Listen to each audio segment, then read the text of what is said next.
10 principes stoïques pour agir comme si rien ne vous dérangeait.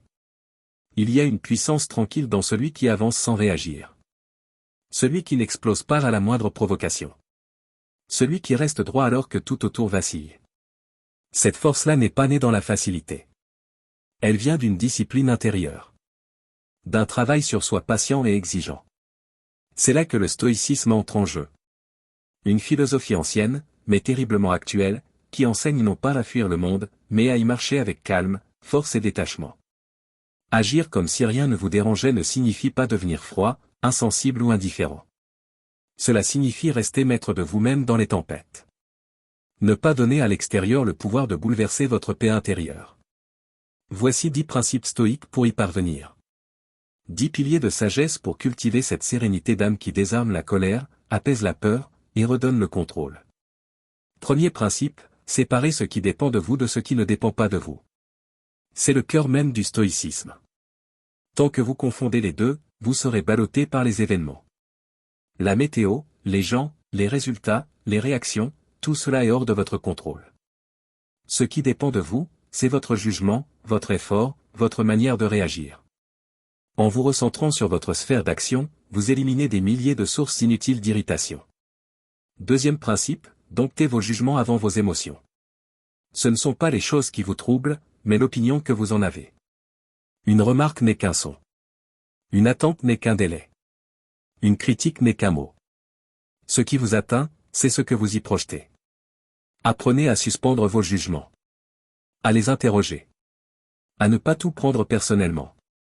Alors, ce qui vous dérange perdra sa force. Troisième principe, pratiquez la visualisation négative. Ce n'est pas du pessimisme, mais une forme de préparation mentale. En imaginant les obstacles possibles, les pertes probables, les contrariétés fréquentes, vous ne serez plus surpris lorsqu'elles surviennent. Vous serez prêt. Cela rend les revers plus supportables et vous permet de les affronter avec calme et lucidité. Quatrième principe, vous entraînez à l'indifférence sélective.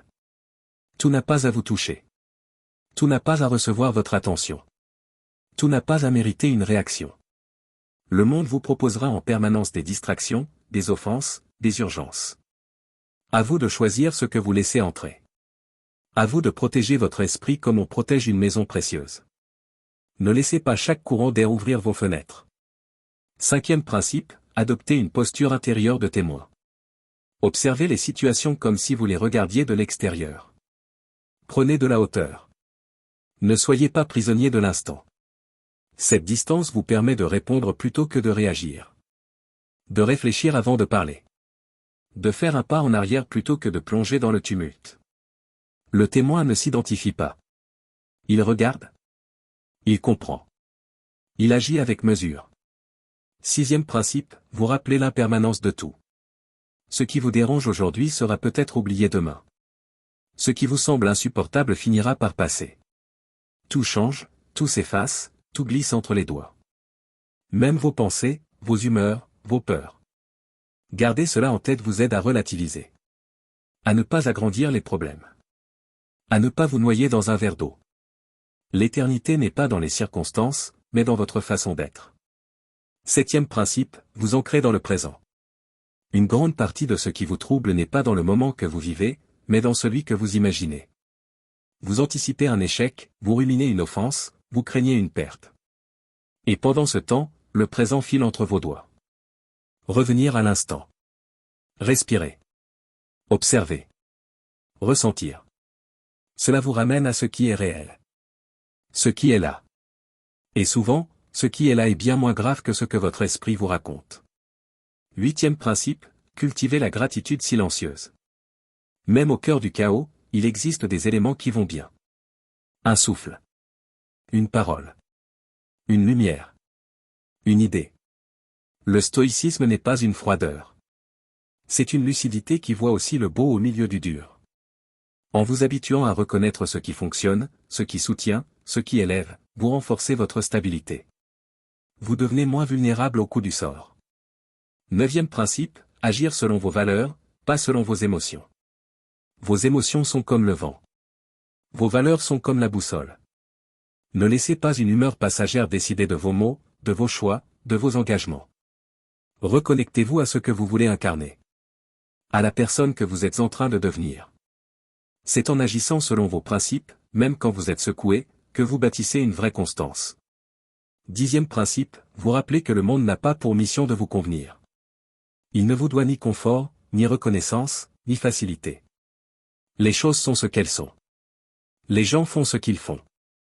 Vous ne pouvez pas tout changer, mais vous pouvez choisir votre manière d'y répondre. Moins vous attendez du monde, plus vous devenez libre. Moins vous exigez des autres, plus vous devenez fort. La paix intérieure commence là où s'arrête l'exigence illusoire que tout se passe selon vos désirs. Ces 10 principes ne sont pas des recettes magiques. Ils ne vous rendront pas insensibles. Mais ils vous apprendront à rester solide. À ne pas réagir à tout. À conserver votre énergie pour ce qui compte. Ils forment une discipline, un entraînement, une manière de vivre. Ce n'est pas toujours facile. Mais c'est possible. Et c'est libérateur. Le vrai stoïcien n'est pas celui qui n'a plus d'émotions. C'est celui qui ne devient pas l'esclave de ses émotions. Celui qui les accueille, les comprend, les traverse, sans s'y perdre. Celui qui reste fidèle à lui-même, même dans le bruit. Même dans le doute. Même dans l'épreuve.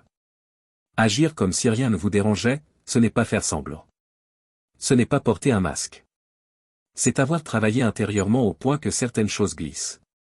Que certains coups ne laissent plus de traces. Que certaines paroles n'atteignent plus leur cible.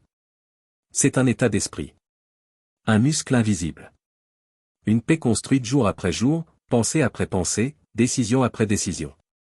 Et cette paix-là est contagieuse. Elle inspire. Elle rassure. Elle est claire.